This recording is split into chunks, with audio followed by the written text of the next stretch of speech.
Hello. Hello, everybody. Welcome to the Three Pings in a Pod podcast. Episode 74. God damn it, 74. 74. 74. That's what I have, and I'm usually accurate. 74. Yeah, 74. I definitely updated that before we came into this. Yeah, it's a good thing you updated that before we went live. Wouldn't want to sit here and put your foot in your mouth, you know? Absolutely, yeah, absolutely. You wouldn't want everyone to be confused. Yeah. Well, it's been quite a week. Lots of news, lots of stories, lots of changes in the world that we need to go over immediately now.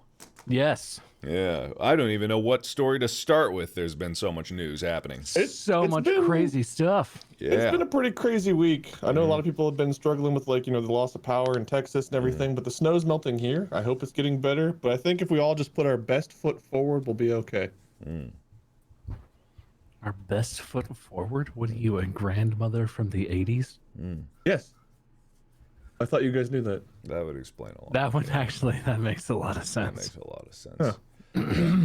Huh. For everyone at home,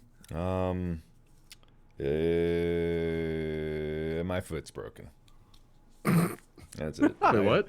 I have a boot I heard you did a big pity party live stream and you were all blubbering all over and Hell trying yeah. to get sympathy. Yeah, dude, if I get injured in a way that can be hilarious, I'm gonna milk that shit. You know, if I actually go to the hospital and something's seriously wrong, like, I'm not gonna throw a pity party, but I broke my fifth metatarsal. I get to make fun of that. Is that your pinky toe metatarsal? It's the midfoot bone, but on the pinky. So it's the pinky foot connector. So it's not the actual pinky toe, but it's the bone that's like- next to the pinky toe. It's like the meaty part of the foot. Yeah, if you look at your hand, the bones that are inside your palm, I think that's the equivalent bone. Yeah. It would be 'Cause like I think I've the broken a edge. pinky toe before, which there's nothing they can really do for that. Did you but try and break a bunch of bricks with your foot? Did you karate chop some bricks and break your little pinky metatarsal? You know, surprisingly, even though we did make a video called Brick Soccer where we were kicking a brick. That did One was not. so concerning. I know, that didn't do the deal, but me stepping off a curb sure shattered that God. bitch. Oh, Yeah. okay. So you can talk about your foot to your heart's content, but I just have to say, every time I've read, because obviously when Mark breaks his foot, Bob and Wade need to fucking know right away. Right, of course. Bob and Wade need to be informed that their dear friend and fearless leader has shattered a bone. Yes. Every time I've seen it described, every time you say the words out loud, every time I even try and remotely contemplate, like, oh, how did you stepped into a sewer grate or what? Yeah. It makes my entire body want to stop existing. Yeah. Does anyone else have this with injuries? And it's specifically with me, it's a lot of broken bones. If, like, I have this one, every time I go downstairs, I look down the stairs and, like, I know how to go downstairs, do it every day, live in a house with stairs. Every time I go downstairs, I look at the stairs and I'm like, oh, what if I rolled my ankle? Oh, and then what if I might fall and I try and catch myself and I break my forearm on the banister? That, oh god, is it just me? Am I freaking weird about broken bones, or, like, does this absolutely destroy everyone's mental state every time? I have a similar thought on stairs, because once a month I do trip on the stairs. Like, once a month, the same step. I'm pretty sure that our stairs, our main staircase leading up to, like, our bedroom, I think one step is like an inch bigger than the others. It's bigger. It has to be, because once a month when I'm going up the stairs, I notoriously trip and fall on the same step. And then just as soon as, like, I get comfortable, I'm like, all right, you know what, whatever. I was just stupid back then. I'm a changed man. Yeah. I'll trip and fall again. Yeah. No, honestly, Bob, I think that's totally justified, because number one, I wouldn't recommend breaking a bone. It has never been fun. And a foot bone is such a shitty bone to break, because I can't walk right now. It literally, a tiny bone in my foot is broken. I cannot walk. I have to use crutches now. I for a month. I have to use crutches for a month. I can't walk for a month. And like, if I had just been thinking more about where the hell I was going, I wouldn't have broken my bone. If I had looked down, because I was stepping off a curb, and you know, stepping off a curb, it's not a difficult thing, and I just got very unlucky with how my foot rolled. That's it. That's it. Just That's great. I'm gonna step away and get my food. yeah, you do that. It's totally fine. You keep telling your story. No, that's great. I want to hear it. That's all the story. That's all the story. That's all it is. And then Yeah, that's like my nightmares though. Like Yeah. constant every day, everything that happens, it makes me feel sometimes like I'm an invalid because it's literally that exact thing. When I step off curbs, I look down, and if there's like a sewer grate, or if there's like in our neighborhood, there's like covered over sections of the sidewalk, but it's covered over in a solid panel. But I look and I'm like, oh, what if that panel gives out? Yeah. Like, oh, what if, like, God, I hate that. It makes me like almost throw up. It's really intense. Dude, I can't imagine though. I've heard breaking your foot is actually pretty agony because you know you walk a lot. Yeah, you do It's walk a lot. It's part of stuff. You really do take that for granted. Yeah, you definitely do.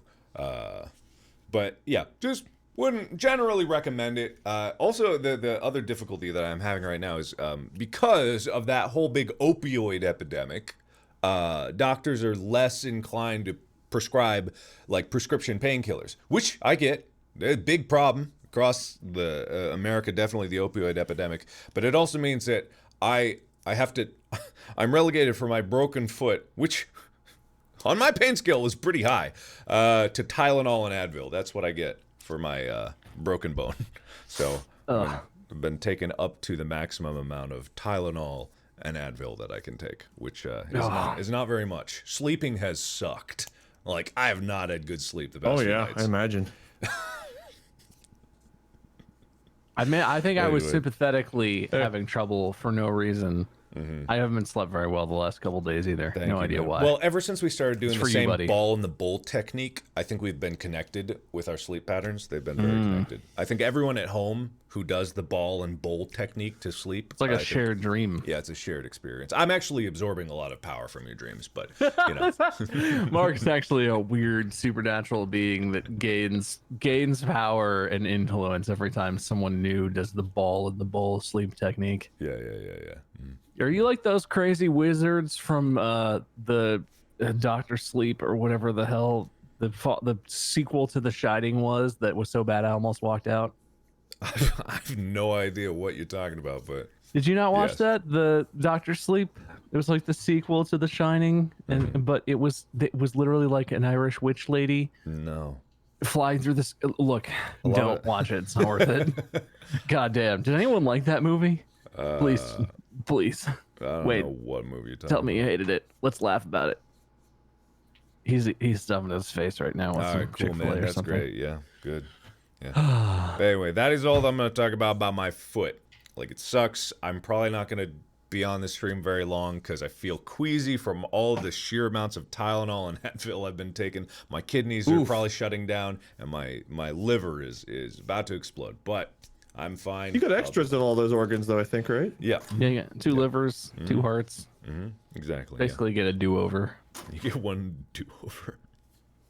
That's how cats have so many lives. They just got so many livers. Bunch of organs. Yeah, all redundancies. Some middle school teacher at some point is like, you know what? Every year we dissect frogs. This year, let's mix it up. There's lots of stray cats. Let's get some cats in here. Let's get these kids some life experiences. Kids start cutting open cats, pulling out 7 hearts, Yeah. 8 livers, 16 kidneys. Nothing ever goes wrong with kidneys. How am I supposed to know that? What do you No, continue, beep your please. thing when you take a drink? Give me a honk. Yeah. Okay. That's why cats are so squishy, because their legs and limbs are just filled with extra kidneys. All organs. It's just all organs. There's no skeleton in there. It's good shit. Yeah. In other Things you news, didn't know about cats. yeah, no. In other news, Texas did go through a whole terrible winter storm that was pretty unprecedented. Unprecedented as far as I know, right?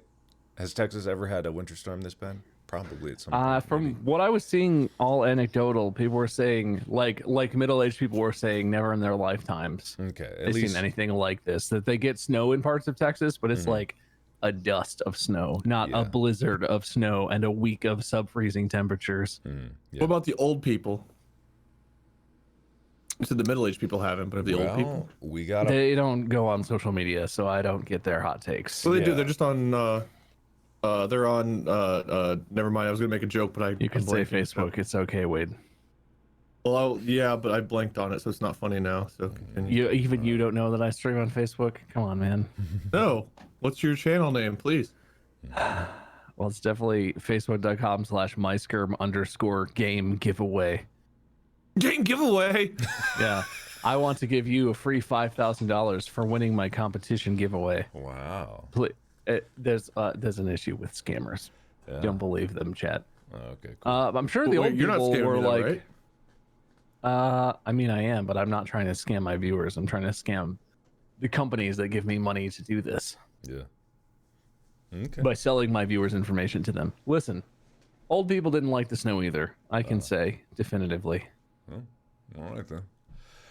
Well, the reason I bring it up is because I wanted to talk about. Did you see that one tweet from that company? It was an energy company in Texas, and they said, actually, let me see if I can pull it up. I think it was CPA Energy or something like that. CPS Energy, CPS. What was it? Yeah, it was CPS. So they made this tweet a few days ago that really riled a lot of people up, and for reasons that will become apparent as soon as I Did find they delete it. They might have deleted it. Let me just see if someone's let me see if someone's got the image of Oh, it. I'm already seeing that may have been fake.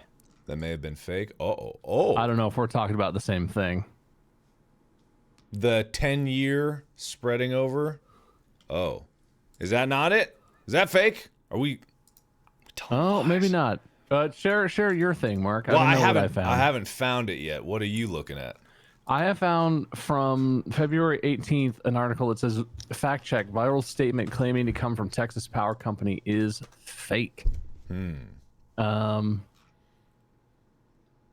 were faking a tweet from No, what's his no. face? This is Used not. car salesman guy too, right? No, this is not fake because this is an actual tweet on their Twitter account, CPS Energy. The question for them was, is CPSE going to provide payment relief to customers? And the answer was, we understand that it would be unacceptable to have customers bear the costs on their monthly bill because of the power outages. A lot of people's like energy bills skyrocketing. Some people had like $5,000 just for the month.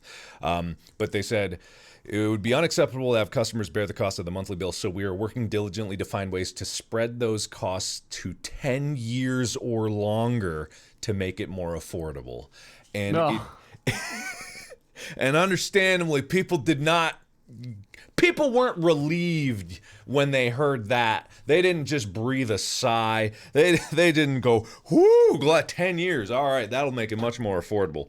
Yeah, no, how about a mortgage to pay off your energy bill? And it just painted this picture of like, holy shit, that just sucks. Like, Yeah, good God. I've got nothing, because I don't know. I try not to speak about things that I'm completely ignorant about. But I don't know the whole like Texas, its own power grid and whatnot. Like it's from what I've seen, they have their own and whatever. They don't want federal regulations. Whatever. I don't know enough about it. But the fact that people who suffer the most, like the people who not only had intermittent power outages, but lack of heating, inability to go get groceries, stuff like that. Like there were people that died during this, and it's just like, and then at the end of it, you get a huge fucking bill that your power company is willing to work with you to pay it over 10 years time. And it's just like, man, just the individual person in Texas is getting screwed over like crazy. And yeah, that's just all. I mean, that's the story. What do you guys think about it? I mean, that's I love to think that the person who crafted that from the energy company was like, you know, what can we do? Well, let's do everything we can. We're gonna work with them. It'll be fine. And then they tweeted that out, and everyone was like, "I'm sorry, what?" And they were so proud of how compassionate they were. Yeah. I'm sure that the company is eating a lot of money in the damage that has happened, in the work that they've had to do. I'm sure that they are hurting as well financially. Oh yeah. But holy shit. Yeah.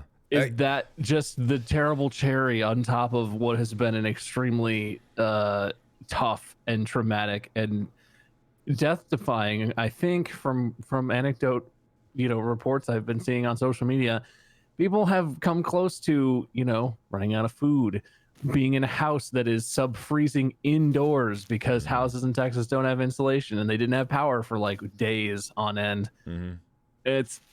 I'm sure someone hopefully is working to make sure that there's a better solution than that. But the ultimate thing would be if they get that all set up, that's the plan going forward. And then they're like, oh yeah, and there's a little interest on there. We're financing it for you. So yeah. But like, God damn. Yeah, it's one of those things. And I remember something similar happened, not similar, but a moment where the price of energy skyrocketed for one reason or another. It happened in California. I think rolling blackouts around San Francisco or something like that caused spot prices of energy to skyrocket, which bankrupted many businesses almost overnight.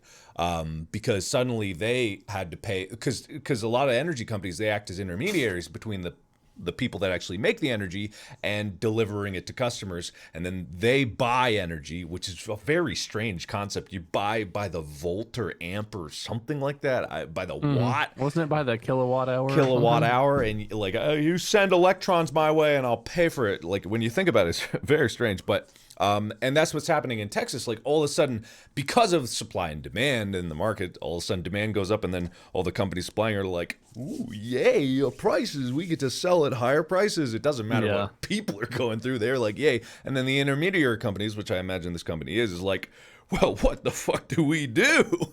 Like, we got, like, if suddenly no one's going to pay their bill, which at the end of the day, if 1 million people decide not to pay their bill, what are you gonna do about it? Like, you can't arrest everyone because they like it's 1 million people.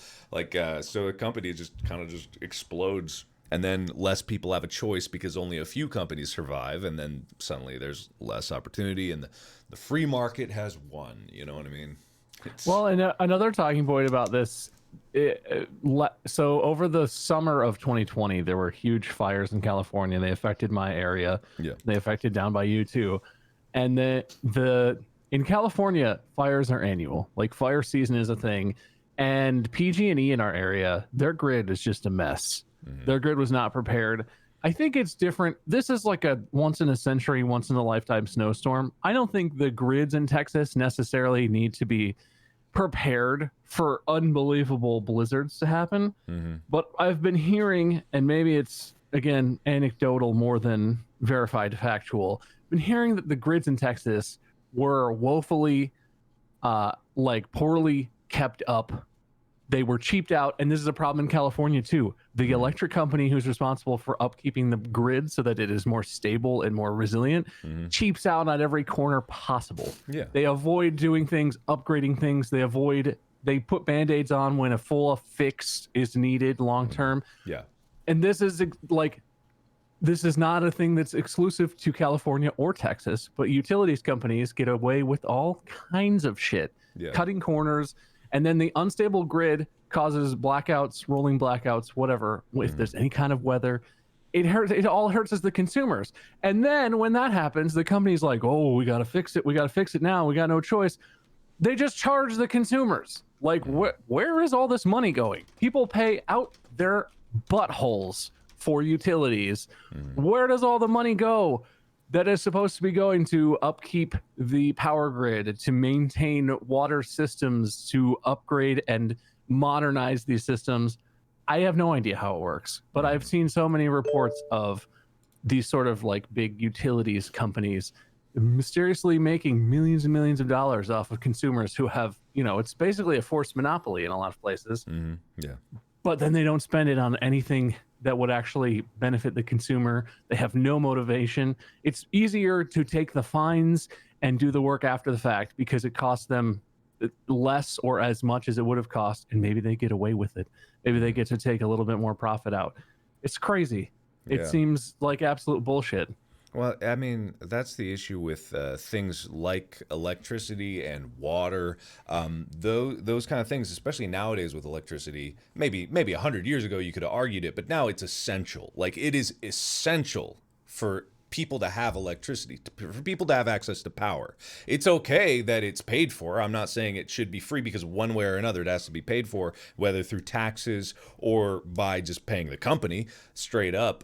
But people need it. Same with water. And when you have a grid that is entirely run by companies that are only there for profit with as minimal regulation as possible, then you get companies that will cut costs wherever possible to make more profit. And you can't blame a company for that. They're a corporation. That's what they do. We've talked about this before. Corporations exist to make money. That's the point. It's not a good or bad thing. It's just what they are. But unfortunately, when it comes down to providing things that are, like we said, essential for people, especially in a state where the majority of the heating systems might be electrical or not as robust, and if you don't winterize your grid because no one told you you had to, then you run into problems like this. Most regulations, are written in blood. And the reason I say that is most regulations exist because previously, when there wasn't that regulation, someone died, or many people died. And that's the cost. And when you get to the point where you run into a problem where people die, you want to make sure that doesn't happen again. And not only that, people don't forget that it happened. Like, it's why school buses stop at railroad crossings every time, so that no bus full of kids gets hit by a train. That's why. It may be, you could look at it like, okay, well, buses stopping at train tracks, it loses efficiency. They burn a little gas. Someone could come up with a spreadsheet of being like, well, all these buses stopping at railroad crossing, it costs like 1% more gas per trip every day. This is millions we could save if buses don't stop at railroad crossings. But then, in one freak accident on one random day, one train is going to be there when one bus goes across. There's going to be a signal failure. There's going to be some kind of error. The bus driver didn't hear it. And then a bus full of kids is going to get hit by a train. And that's the line that we just as a people have to decide, like, we're not going to ever allow this to happen, or we're going to do everything that we can to make sure this thing doesn't happen.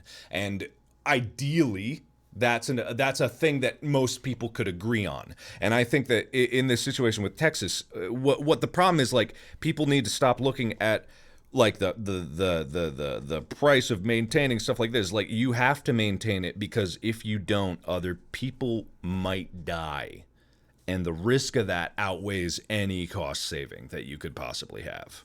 When did the thing with the buses having to stop at railroad crossings start? Because I feel like whenever I was really young, I remember us like going over railroad tracks relatively quick and like bumping up into the air. So it had to be after we were there, right? I have no idea.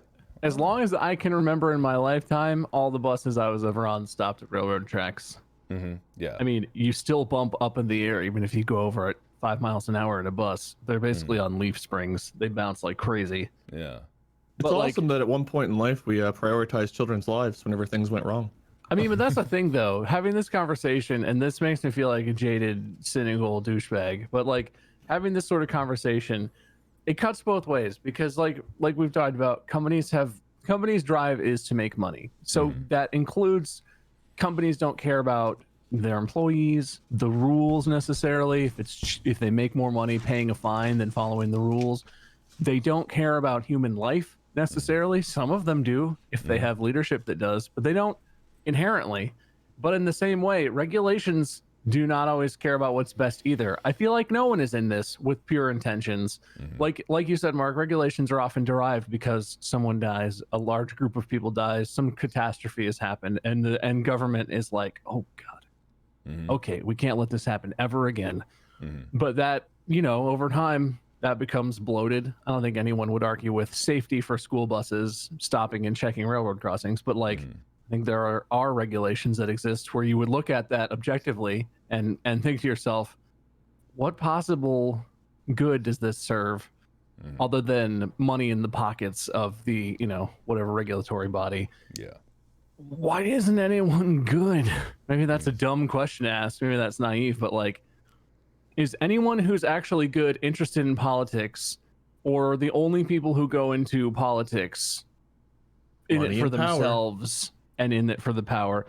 How do we get people who good in the right place? We don't make it where you have to buy your way into it. It seems impossible. Honestly, people have to buy their way into it. The amount of money people have to spend on advertising, and if they can't afford it out of pocket, it has to be backed. And if you're getting backing, the kind of backing that you need to advertise to get elected, who's going to pay for that other than people that have interests in you being elected? And if you're going into office with owing favors for people that are paying for your campaign, you have to deliver on those promises before you care about the promises to the actual people who elect you. Because if you're going to run for re-election, you have to be able to afford your campaign again. It all comes down to, in my opinion, unless you're already rich enough to pay for your own campaign, which I don't know of anyone who actually just does that out of pocket typically. It's the corporations who back you. It's like, oh, well, guess I've got to foot this in the bill. Do we need to save the children from trains? Yes, but only if we also give a tax break to, only if we save them with wholesome Heinz brand train signs.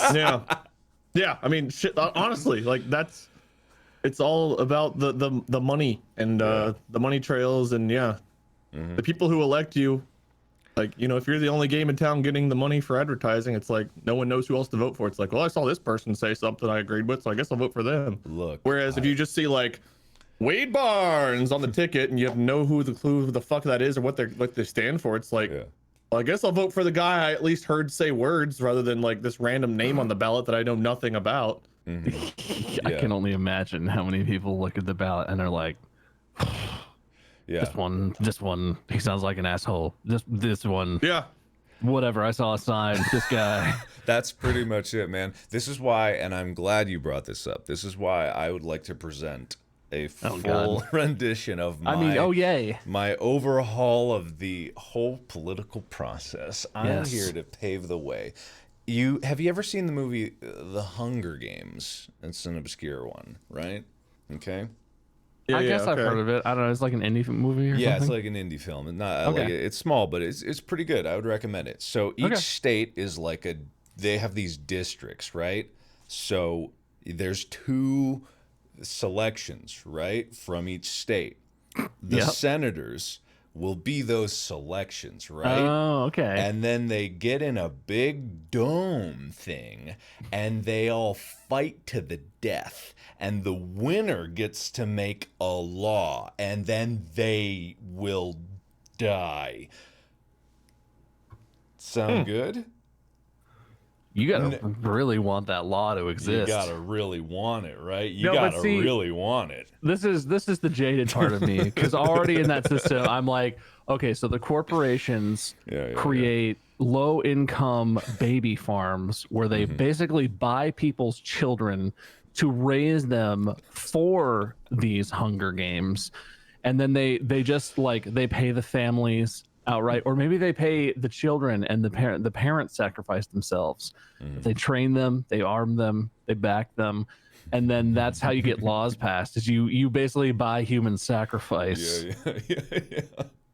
It's in a different way than they currently buy human sacrifice in the American system. It's a perfect system. It can't be. No one can find a flaw in this entire system. There's no Hunger Games. We could just keep things as is. Honestly, just screw the people over more. But maybe one day a year, we just everyone who makes a certain income just goes. We lock ourselves, or they lock themselves away, depending on where the line is drawn. The rest of us are just allowed to go break whatever laws we want, go steal, go kill, just, you know, get all of our aggression out. Yeah. And then the next day we'll go back to behaving ourselves and giving, you know, everything we do back to the rich, and we just won't really get anything out of it. But you know what? Every day we can think about the fact that we're only 364 days away, or 363, however much it is, from being able to get our aggression out again on the people who aren't responsible for our pain. I like that. I like that. It's like you're pushing out all of the bad feelings out in one day. You could call it the push. The push, the push. I think the push is a good. Push them all out of the push. Yeah, you push all the bad emotions out, and all that's left is purity. Yeah. You just get the push. Yeah, I think that's catchy. I think that'll the purity catch on. push. Yeah, the purity push. The PP. You gotta get PP. PP. The PP. I like that. It's PP day, guys. It's PP day. And then no, not the puss. No. It's different. That's a different. That comes either before or after PP day. The puss. Oy. You gotta get all the bad stuff out. The bad stuff is the puss. Yeah, that definitely comes after PP day. Yeah. Well, what I've always thought about, like, with public office, in seriousness, I've always thought that public service should actually be a service, and it should not be fun, enjoyable, make you powerful. Like it should be a burden. It should be cumbersome. Like it should be something that is so serious that the office should be set up so that people have to take it seriously. You know, you don't get to go anywhere. You live in a tiny building in the Capitol. It's like a prison sentence, but you're there to make laws, and that's it. You give up everything else. You give up your assets. You give up your home. You give up everything because you're gonna serve. You're gonna serve for the people, and it's like there needs to be more weight in the actual service part of it, because I have a pretty firm belief that the majority of people, like if there were no political parties, the majority of people, like 90% plus, want what's best for everyone else around them. Like there are very few terrible, evil people in the world. I believe that. There are many, but it's a minority. And I believe that the majority of people actually want to do. All the disagreement should be about is how that's done. But the idea that if someone disagrees with you in that aspect, they are your enemy, is just the most terrible, like, programming that has been infused into the entire system.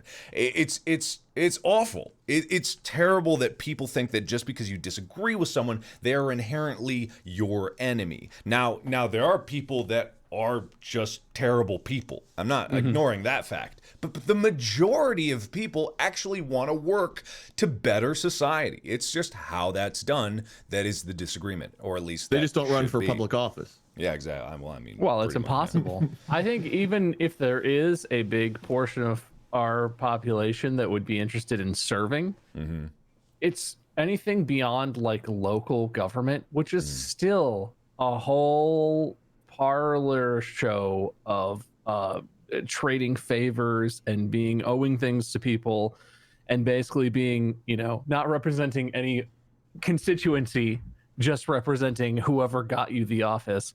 But state and federal positions it's impossible. You couldn't, a humble and sincere person couldn't serve in the federal government, couldn't serve in Congress, no matter how badly they wanted to.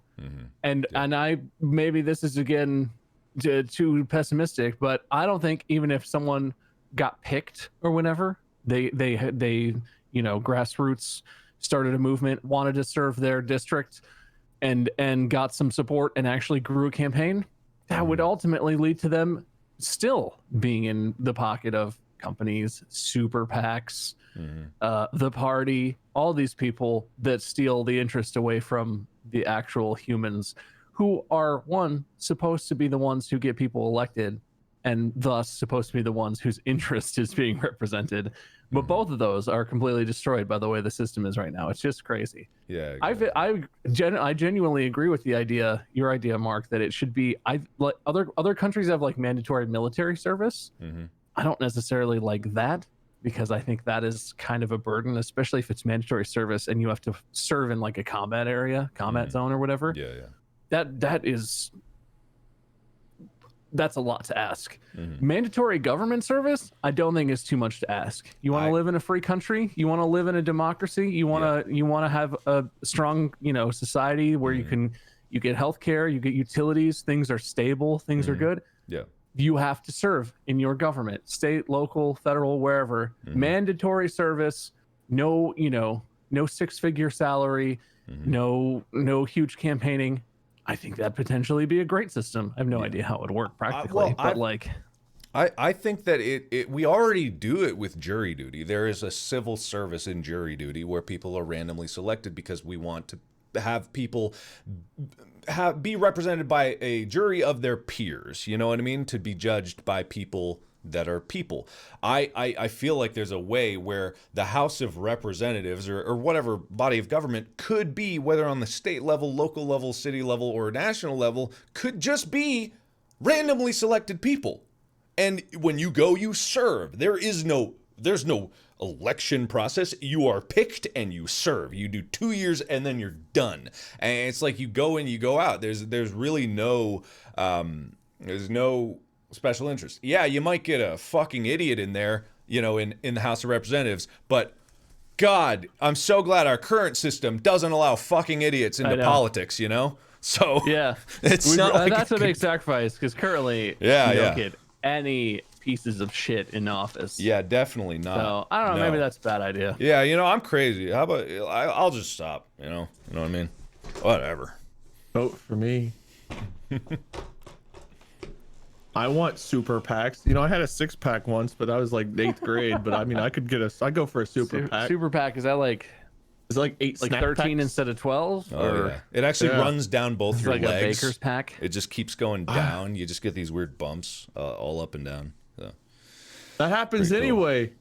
There's a cream that my doctor prescribed. Yeah. Well, I'm glad that at least the weather's starting to get better. I mean, I know people had it real bad all over, but I gotta say, our dogs pooped on the sidewalk and I had to pick it up. It's real tough here too. Yeah. Got any broken bones to complain about? No, but to keep up with the Joneses, I guess I'll have to go run into a wall or something later. Mm-hmm. I can't let Mark be the only one getting that sweet hospital money. Getting the hospital money? Yeah, get that sweet hospital money from those hospital videos. I did not monetize my hospital videos. Your accountant must be brilliant to figure out like how much you're gonna spend in hospital bills versus how much you make from like making so many videos. Is it like a 3 videos to 1 hospital visit? Like what's the proportion? Dude, I'm gonna do a video later that's looking at broken foot memes. So Okay. So that's at least. Is that 2 or is it 3? I don't know. It's 2 to 3. I feel like it depends on how long. Social media post. I know that Twitter post had to be worth a pretty penny too. So I had to re-download Twitter just to tweet. Just to make that sweet Twitter money. Yeah, the Twitter money that's rolling in. Are you cashing in? So I just did a Raid Shadow Legends sponsorship on Thursday, but like they didn't offer me hospital money, so I gotta get onto this hospital money. Yeah, I mean. Wait, did you seriously not vlogs. have Twitter on your phone? No. I don't have Discord on my phone. Is that like an experiment, or is that how you live? Dude, I don't use Twitter. Like I find that Twitter. You don't browse Twitter? If I do, I go to the mobile website. Weird.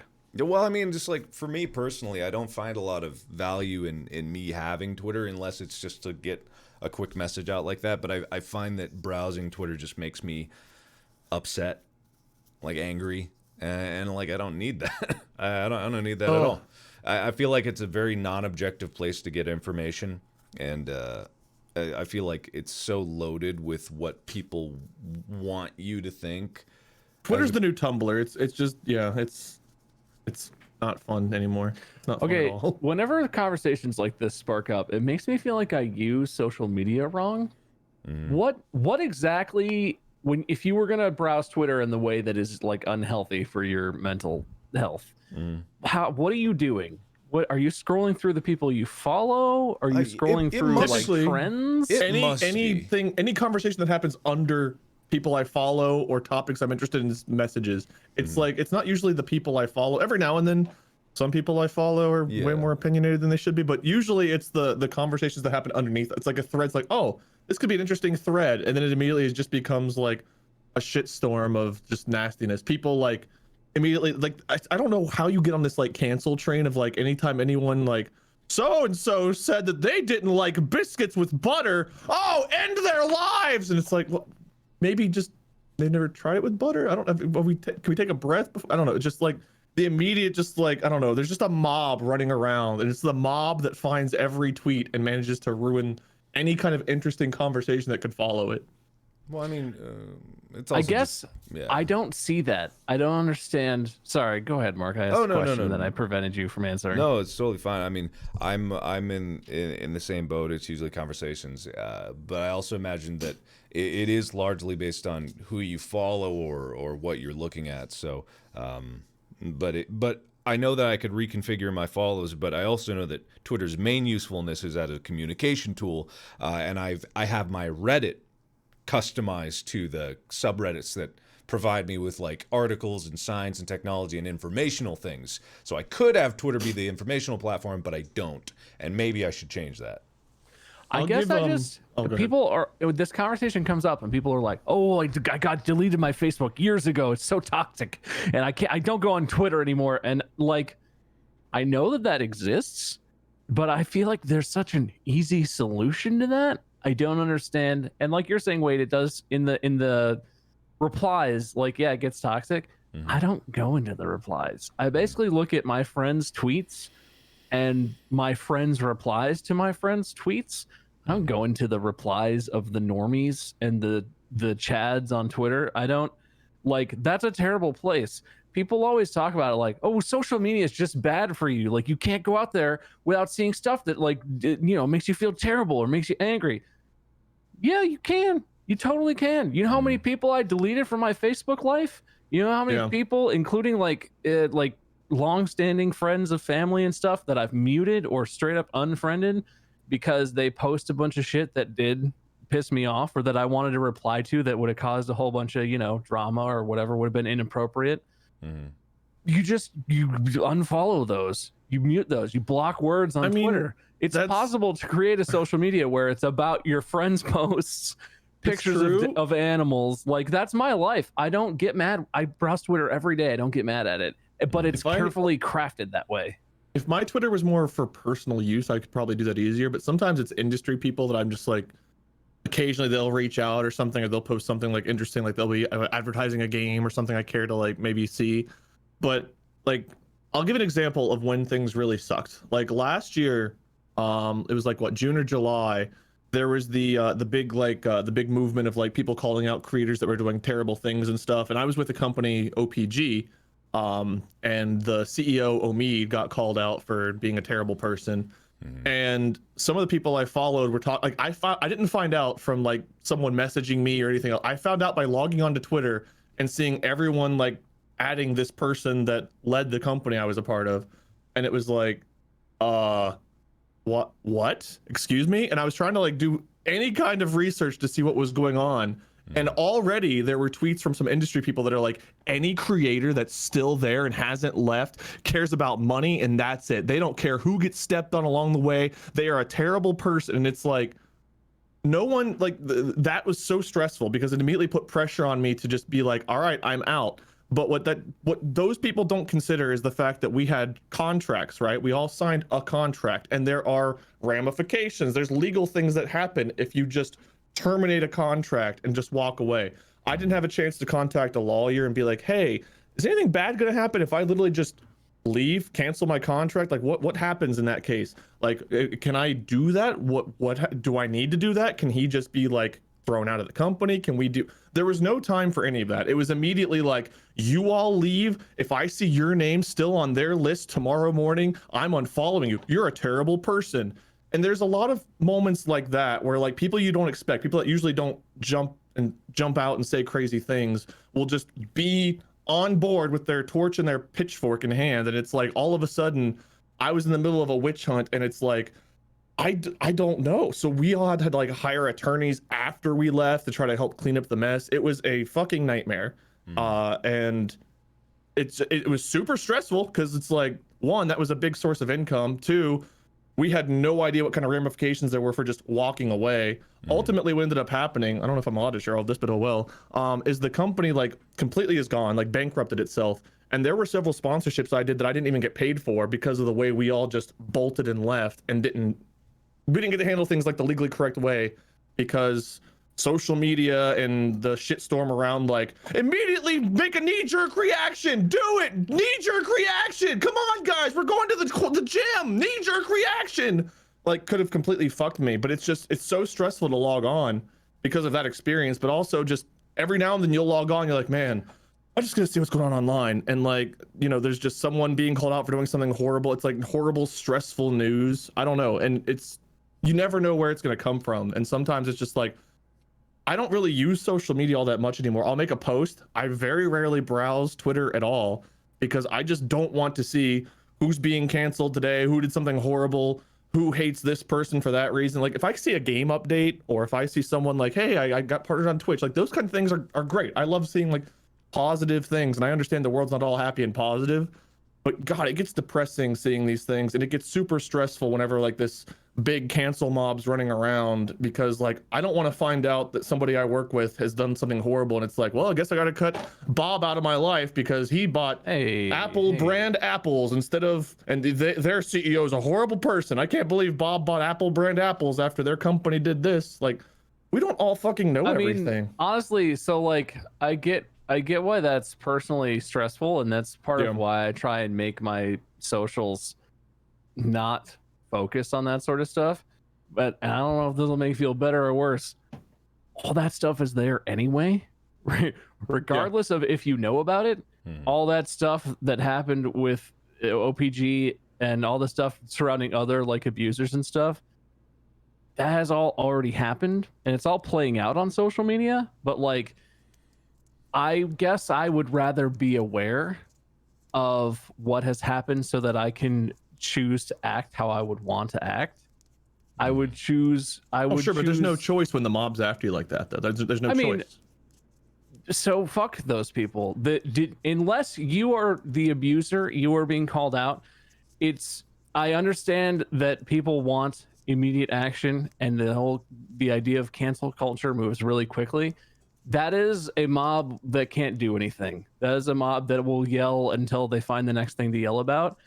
And that is going to happen. I mean, was any of it specifically directed at you, or was it in general? It was kind of in general, but like it was from more than one person that I follow that I consider to be more industry related people. I mean, these are people who work for different gaming companies and organizations that probably shouldn't be acting that way.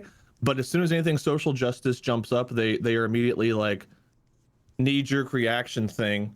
And it's more like, I feel like the court of public opinion means more for our careers than a lot of them, because it's not like we're going to a normal 9-to-5 job. Like, if everyone has an opinion of us, true or false, like the truth of their opinion doesn't really matter so much as if a lot of people believe that I'm a horrible person because I didn't leave OPG the day that all this stuff came out, that could be the end of my career, assuming it's a big enough thing. That one probably not, but you know, if everyone assumes I did something horrible, if somebody makes like an allegation against me or something, or someone's like, wait, I saw you on TV, you robbed a bank, and it just happens to be like my evil twin brother or someone that looks like me, like that opinion means more than the truth of it. And it can be very difficult to prove like something was false to the masses that don't even typically follow you. So at least in my brain, it was a moment of panic. And I think that I do think that one interaction did affect my outlook on social media in general. But also, just like last year was such a rough year, and it's still rough this year. It's really, really tough to just be mentally okay at a lot of times with the pandemic, not being able to go to restaurants or see people and stuff like that. And you turn on social media, and instead of being a fun escape, it's just so much negativity. And again, like, if you've managed to find a way to mute and block the right people or not follow the right people, that's fantastic. But like, sometimes it comes from unexpected sources on my feed, like people that I'm used to just having positive, interesting feeds or interesting takes on things, and then all of a sudden they'll be really negative, and it's like, it's just easier for me to go on, type a post about going live or this or that, and then just turn off Twitter and not even bother looking. And then, you know, I'll still find out news either from someone else will message me like, wait, did you see this? And it's like, well, no, I intentionally try not to see that. Or my stupid phone is like, wait, you missed this important news update. There have been X amount of new COVID cases in your county. And it's like, thanks phone. I'm trying not to see these things. And I don't know. It's just, sometimes it's really difficult when you're having a tough mental health day, whenever social media just hounds you with negativity. Sorry, I keep going on these long tirades. I don't mean to be, but no, I mean it definitely sounds like it really impacts you. I have slightly different reasons for why I don't look at social media, not necessarily. But that whole conversation that you're bringing up we could talk for hours about that. Yeah.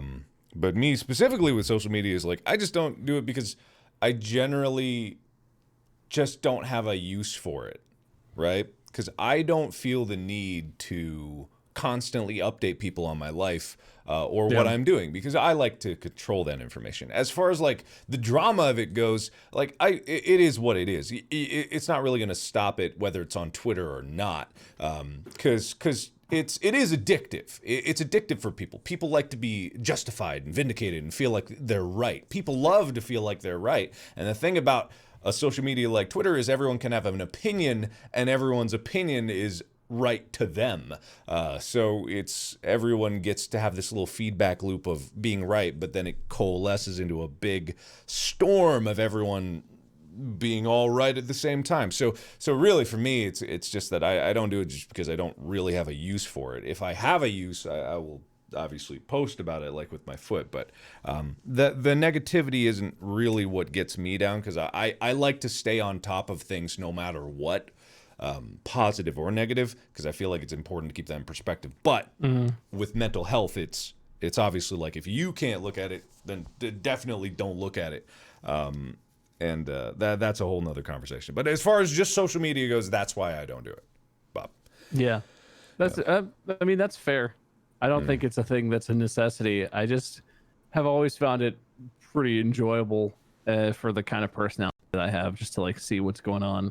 I will say to Wade's point about, I don't know if it was a specific I mean, it just affected you, I guess. But in regards to sexual assault and how that plays out on Twitter, there have been many times where it's gone way beyond holding someone accountable and supporting someone who's been a victim into people, you know, assuming things, thinking they know what happened. Twitter is not a good place to get facts out. Yeah. But Twitter is a great place to be able to support people. Twitter is a great medium for someone who feels alone, a victim who maybe feels completely alone or feels like they are in danger or feels like they don't have the power, but they want, you know, their abuser has all the power, has all the social capital, whatever. I don't think you can blanket say that the way that, just because that does play out and people take it too far and people take it to beyond the facts and beyond what is appropriate on Twitter, I don't think you can say it's a bad thing. I think it's been an amazing thing that social media in general has allowed people to find support, to encourage them to stand up for themselves, to not just let, you know, someone who's very successful, very visible, doing this potentially to multiple people, abusers, get away with this. It's important that happens. And I don't know if social media is the best platform or the right platform for it, but like, I just want to make the counterpoint against kind of how it impacted you. I'd certainly consider. Oh yeah, I don't think it's a I have no bad idea thing. what I would do if a friend, you know, someone who I play with all the time or work with closely is called out and suddenly, like, you know, who I think they are is not at all true or whatever. I don't know what I would do. I'd probably panic too. It's very stressful. But I just want to, like, just for the viewers, I want to put out there, cancel culture as a meme is more nuanced than just like, oh, cancel culture is bad, it's stupid. Holding people accountable in a public setting, trying to make sure that the facts get out, trying to support someone who has no social capital against someone who has a ton of social capital is extremely valuable and important, because otherwise, you know, a random non-famous person is never going to be able to call out a YouTuber with millions of followers, millions of people who are going to shout them down, It's just, this is something about the modern world and social media that is a benefit, but it's not good or bad exclusively. There are parts of it. It's complicated. But I just feel like I hope you both agree. I think you probably both agree that is important, but it's nuanced. It's complicated. Obviously, it has different impacts on different people. Yeah, what it really does in social media does, because people like to look at things based on the perspectives of how things were in the past. But the problem with social media is that it completely changes the power dynamic of social structures. Because if one person, I can say whatever I want on my own. That's freedom. I can do whatever I want on my own, like to myself to an extent, obviously. But that freedom stops when it affects someone else directly. Like the old quote, I can swing my fist in the air as much as I want. My right to swing my fist in the air stops at someone else's face. You know what I mean? But with social media, it's different. And like you said, Bob, not good or bad. It's just fundamentally different. The ability for someone to be able to defend themselves in the face of someone with a larger following is a different dynamic, or someone who has power. Like, it's a different dynamic to be able to empower people like that.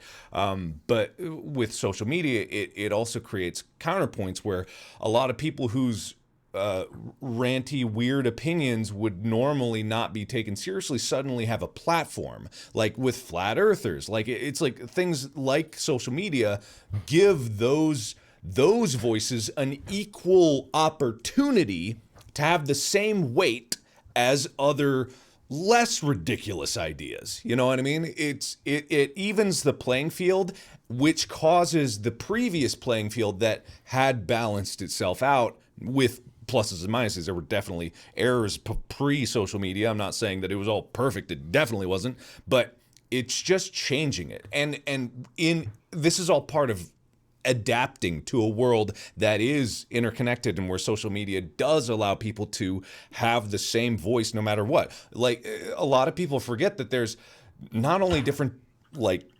opinions of people, there's entirely different demographics of people on Twitter. There's young people, there's old people, there's people of all ages, races, like everywhere across all spectrums. There's so many different people, and all have the same opportunity to have their voice heard. And that is just different.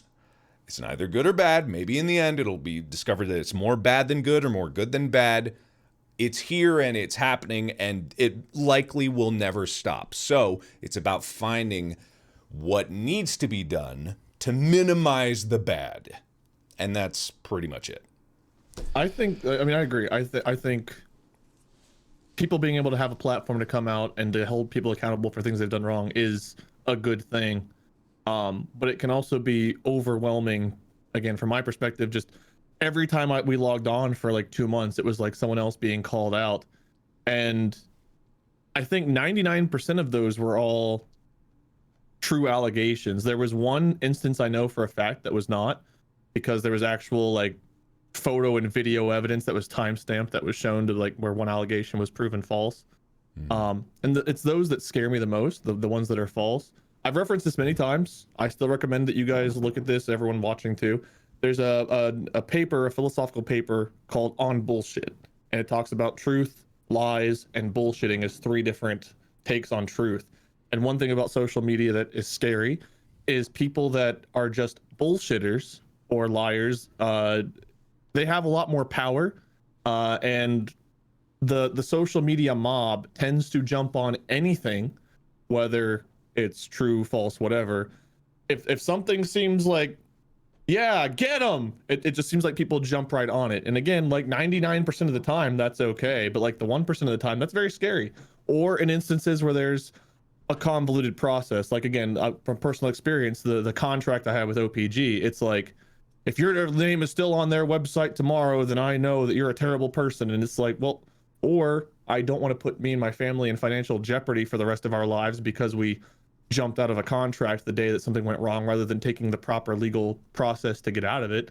But you know, I guess that we're not caring about that aspect, and just stuff like that. But overall, the positive outcomes of people being held accountable that were previously seen as untouchable, I do think outweighs my personal issue. It's just, I do think, like Mark and like you guys were saying, there's a good, there's a bad. I'm not sure which one weighs heavier. It's hard to say, but there's definitely scary aspects. And whether or not it's good that people are being called out, you know, I think it's overall good. It still can be very mentally draining whenever you are having, like I said, a rough mental health day. You go to log on because you have to do something for work, or you just want to get an update, or you just want to see how someone's doing, etc. And your entire feed is just so much negativity, and it's like there's no way to fully dodge that. Not that I know of, at least, other than just not engaging or not looking at all. Yeah. So I do not use social media like I used to. I used to be on Twitter all the time. I'd have like 8 Twitter tabs open. I'd be browsing through. Sometimes I still have a bunch of tabs open, but typically it's because I post an update and I literally read replies to either like Mark, your foot tweet, or, you know, my response, Bob replied to that. Like I'll look at those responses, or I'll look at like, you know, a video game thing and I'll look at the replies to that. But generally speaking, I try not to look at my personal feed. I try not to look at the Explore tab. It's like my notifications I look at, everything else I just try to ignore, just to keep myself from being bogged down, especially with streaming. I feel like with streaming, being live and trying to keep like energy and like, you know, happiness up for, it's not like I'm trying to fake it or anything, but if you go into a stream with negative attitude, it will very quickly show. It's very hard to go for 4, 5, 6 hours whenever you're just not feeling it and be like, yeah, woo, Valheim, when on the inside all you can think about is this horrible post you read, and you're just sour, you're irritable. It's very hard to overcome that stuff. So just trying to keep myself from being like while live means I cannot spend time on social media. I can't risk just being torn down before I start. That's valid.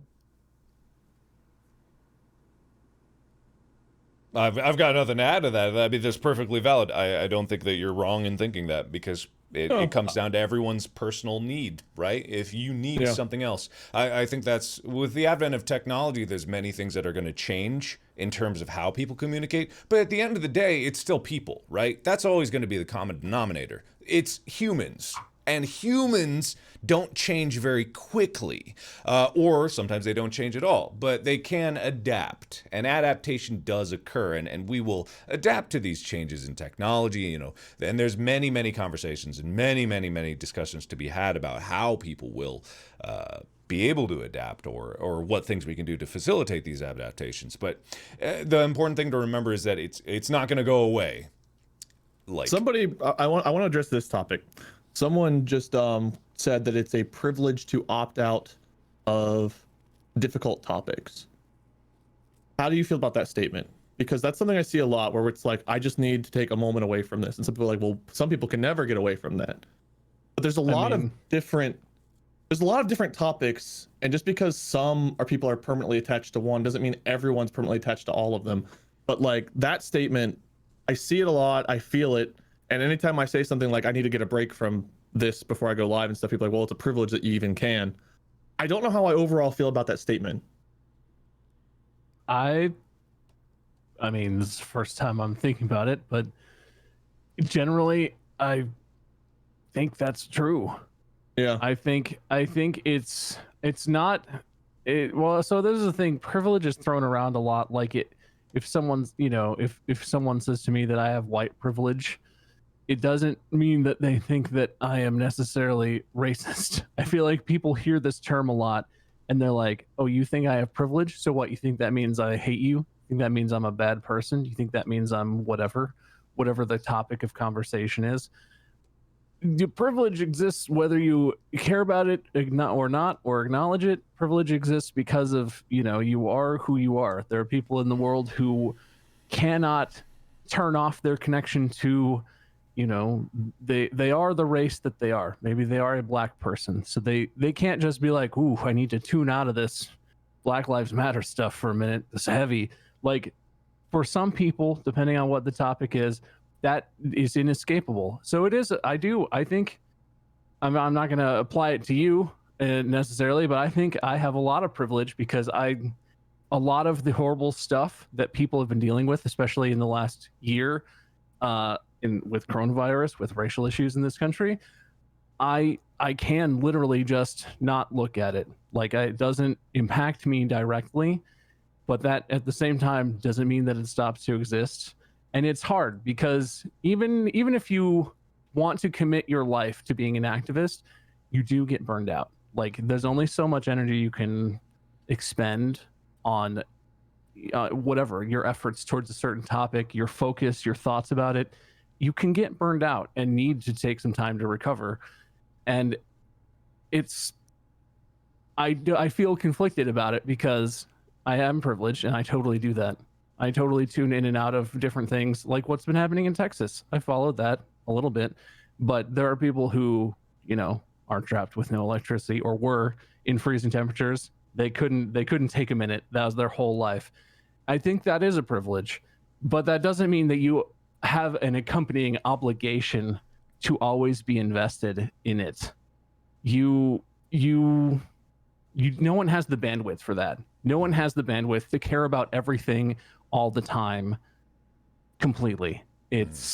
That's too much for any person, no matter how devoted you are to a cause. That's a lot to ask, and then it's too much for any person to sustain. But it does mean, you know, you have to acknowledge, okay, it's a privilege that I can just sort of tune this out. Is this something that I should put effort into supporting? Is this something I should support with my actions, with my money, if I'm going to donate money? Is this something that I should care more about? Maybe it affects me in ways I don't know. You just have to be aware of it. I don't think it means it's necessarily a bad thing. Everyone has, well, I don't know if everyone, but a lot of people have privileges like that, whether you're aware of them or not. It doesn't mean that it's bad, but it's something to be aware of. I 100% agree with that idea, that you have to acknowledge and you have to think about, like, am I being an asshole right now, overlooking this thing that's impacting my friends or my family? It's impacting my community. Is this something I should be invested in, even though I can tune it out and I have? Is that a bad thing? Am I missing, am I missing something I should be a part of? Yeah. And it's hard to deal with, but privilege definitely exists in a lot of ways. Yeah, I mean, I completely agree with everything that you said. There's certain levels of things that are affected by just your ability to determine your own life, right? So, like, if, say, a white person, if someone says to, like, oh, you have privilege because you're white, and they're like, okay, sure, and that is their right to go, no, okay, whatever. It's their right, because they are their own person. That's like the give and take with freedom. Now, because of the complexities of social structures, that response can elicit like various different chains of responses that occur. Some people who are racist might celebrate that. Some people who are trying to change the world for the better or for the betterment of them or their people could disagree with that. And the effects of that are too numerous to even calculate. But all it comes down to is just like, everyone's moral compass is different. And the only thing that I can do as an individual is try to make a net positive out of my life in accordance with my own moral compass. And the thing about me even saying I want to make a net positive out of my life, someone else will think that everything I do to make a net positive is a net negative to them. Like it's always a give and take. And I'm not saying that everyone's on a level playing field. Let me get that very clear. There are people that are distinctly wrong. If you're racist, I fucking hate you. That's pretty much it. But at the same time, when it comes down to those conversations that happen about recognizing privilege, I personally believe that you should, like Bob said, evaluate the privileges that you have. It's hard to dedicate brain power to that. It is. It's hard to think about these parts of your life because you've never had to be confronted by it. You've never had to, if you have privilege, you probably don't realize it because you've never had to question it. It's a given. It's a privilege. It's just the way it is. So it's hard to change your perspectives. We as people have a difficult time to see things from a full 360-degree orbit, but it doesn't mean that it's not worth doing and just making people aware of it, even if at the time you make someone aware of it and they go like, oh, okay, whatever. Like, it puts it in their head, the possibility. And I think that at the end of the day, just more awareness, more self-awareness, more awareness of self and more awareness of one's own place in society is important. Self-reflection is essential for people to grow. And I think that, you know, I don't have a conclusion to this. I'm just agreeing with Bob with more No, you're rants. fine. Yeah. I want to tack this part on. I agree about the privilege thing 100%. But people are also typically very big advocates, especially lately, of mental health, taking care of mental health. And I have a lot of friends and people close to me that deal with high amounts of anxiety, and just I'm very fortunate I don't deal with that. I've had a couple of like anxiety moments where, you know, like when the house was flooding with the Drowned Man series, I feel like that was stress and anxiety. I don't know the difference between the two, honestly. Stress and anxiety, I don't know which is which, but it felt like I was dealing with every day. It was just, I was super stressed out. I felt like the world was collapsing. Finances were a disaster. Just the house was, it was like everything was falling apart. It was awful. But typically from day to day, I don't just have like anxiety creep in and ruin my day. Molly deals with anxiety, and she'll be fine. And then all of a sudden anxiety will just hit her. And it's like, it looks like she got hit by a train, the way like all of a sudden her demeanor will just change when anxiety like kicks in.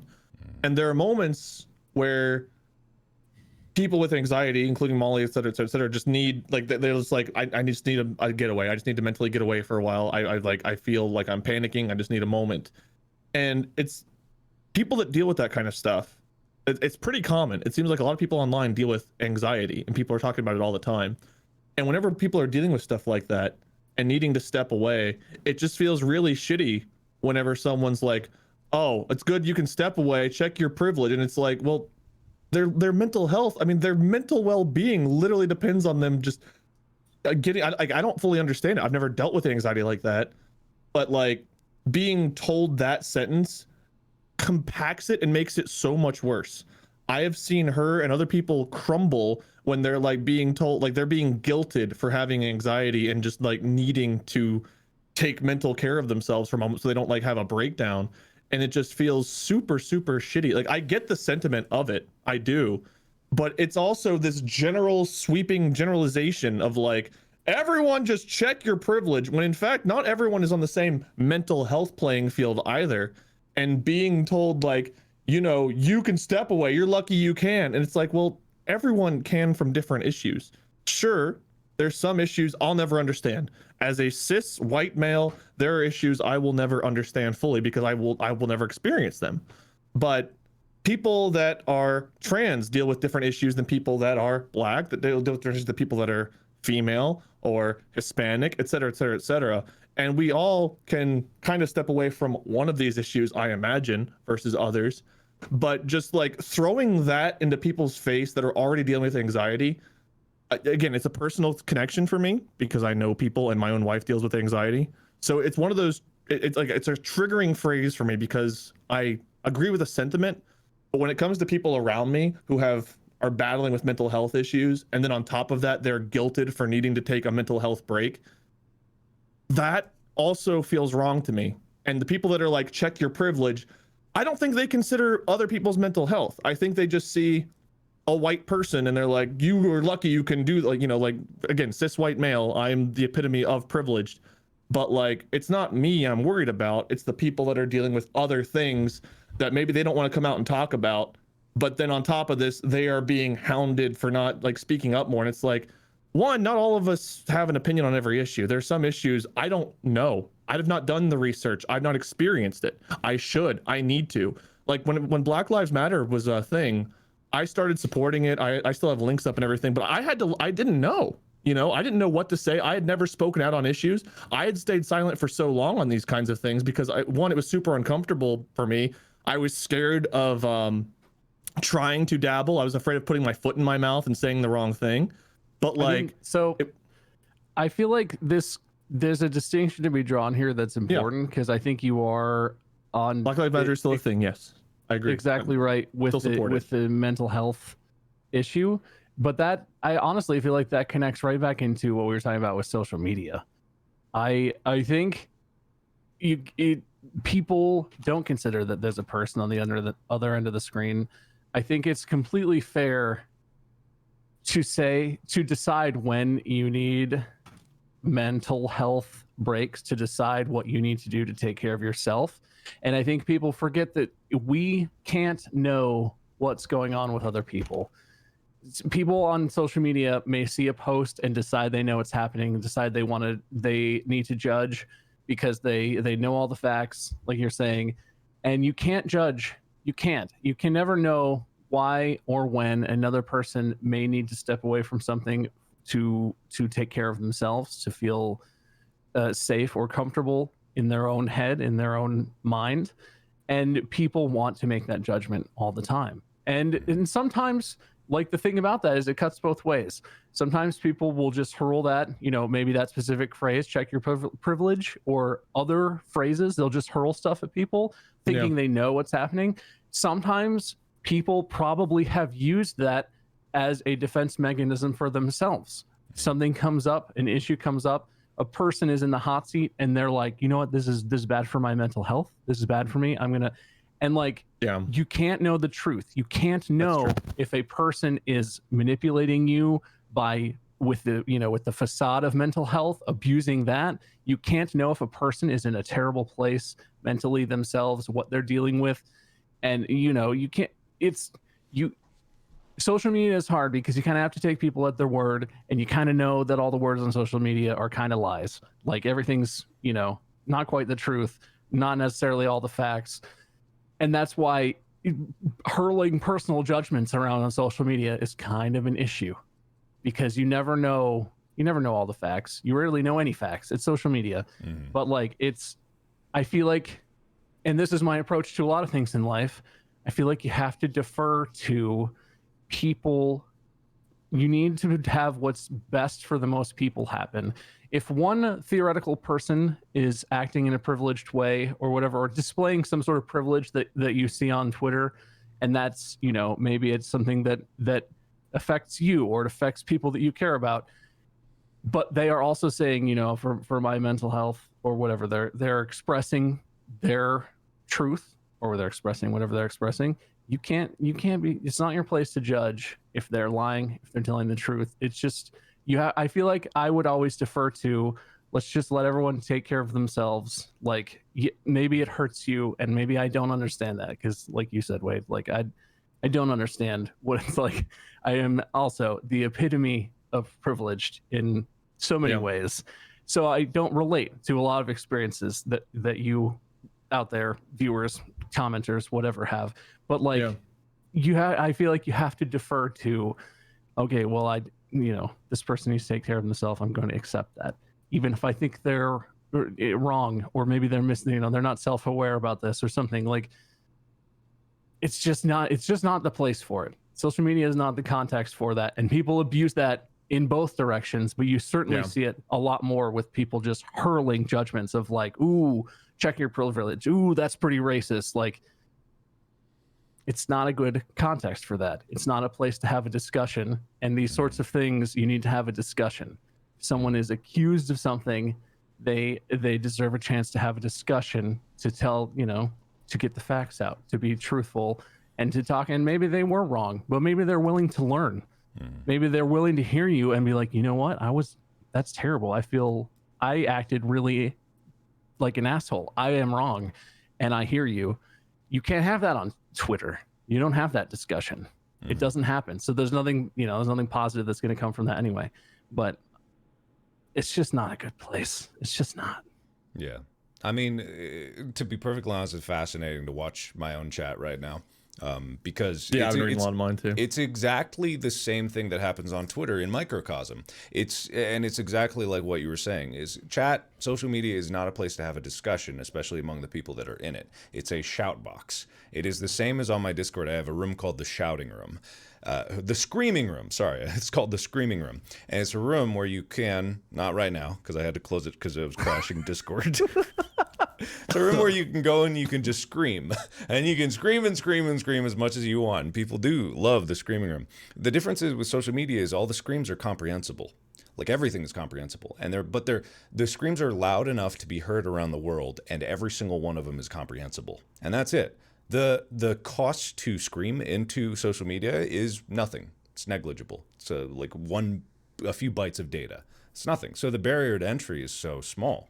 And because everyone is just screaming and no discussion is happening, there's no way to get anywhere with those conversations on social media. It's not for conversations. It's not for a discussion. People may have a discussion in a Twitter thread and they may reach a conclusion. That is just such an exception to the general purpose of social media. That does not happen. No one is going to convince someone on social media of pretty much anything, because it is not really a place for objective truth either. It's a place for opinions and thoughts.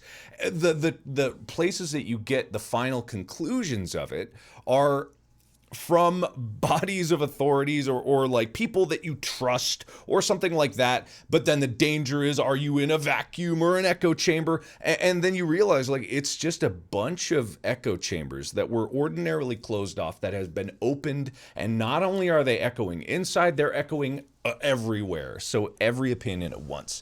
It's if you go into a thing like social media looking for an answer, you'll get how many people are in their world? 8 billion? You'll get 8 billion answers. And almost every one of them will be different. And so it's just like, if you're looking for it to be a tool to find the right answers, you are fighting an uphill battle. It's just because when you get with the system with humans, I don't have a conclusion, but I agree with a lot of what Bob was saying, and it's a complicated issue.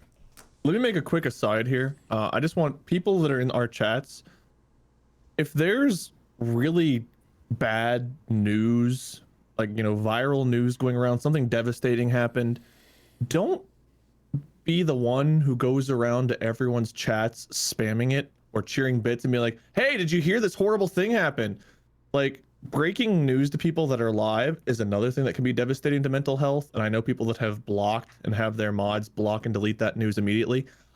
I can handle it. I don't mind it. But as a general rule, there's a lot of people coming into my chat and trying to share breaking news, but whenever someone is live, sometimes that information can be hard to process.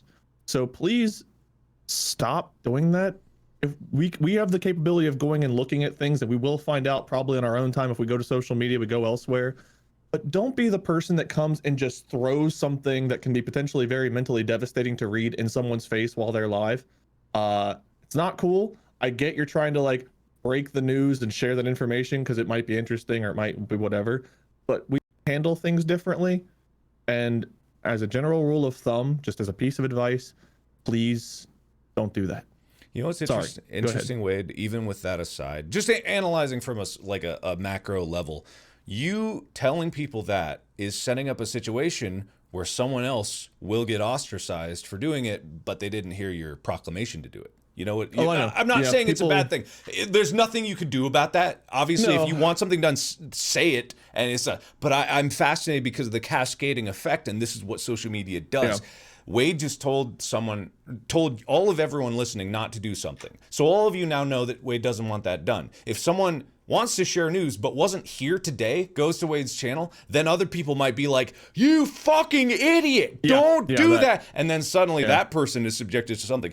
Again, not saying you shouldn't say what you want done in your own stream, Wade. I am just marveling at the complexities that just keep echoing off of the fact that social media is weird. Well, there's also the other group that will intentionally come and do that now. Exactly. Because I said not to do it. Exactly. Yeah. So, and you don't know which is which. I will say the way we do it here is typically if there's something shared like that we don't want in the chat, the first thing we do is mods will delete the comment and then they will tell the person hey, we don't share news. They will try to break it to them as if they're new and they don't know any better. Yeah. Some people don't take the hint. Or have you noticed? I don't know if you noticed this. Sometimes someone gets a comment deleted, and immediately they get something deleted, and their immediate reaction is to not think, I wonder what I did wrong. It's to get pissed off and feel like they were wronged and then become more of a dick. People handle things very differently. It's very bizarre. Mm-hmm. Some people cannot handle being corrected or told how to behave. I consider your stream is kind of like going into your home. Bob's stream is kind of like going into Bob's home. We all have our own rules. We all have our own way of running things. And it's people come in and they do something that we don't want done, and then they're like, fuck you, this other streamer doesn't hold people accountable for being a dick. And it's I'm not, where are you right now? Are you at their house or are you at my house? I don't know. It's just so bizarre that people do that.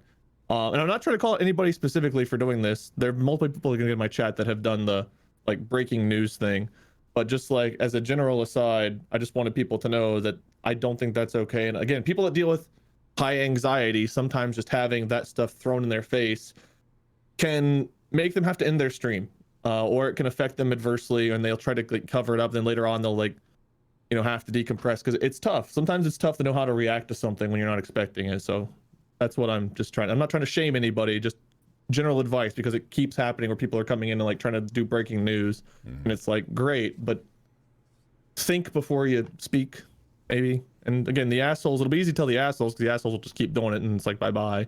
But like you said, someone new will come in, share the news again, and it's like, all right, well, I guess let's do the song and dance again. I can only repeat myself so many times. It's just like every stream, how it's like, does Bob stream? Where's Bob streaming? It's like, Facebook.com/MyScar. It's one of those things where if you want to be a part of the system in any way, you have to be subjected to all of the good and bad of the system. Like me as a content creator on the internet, if I want to exist as a content creator, unfortunately, like I can't protect myself from all of the negatives of it. I kind of have to accept the good with the bad and then just live my life working towards making more good than bad. I think there's no real conclusion to be made. There's no right way to go about it. But at the end of the day, for me and my philosophy is just like, I do what I can, and what I can't do, I can't do.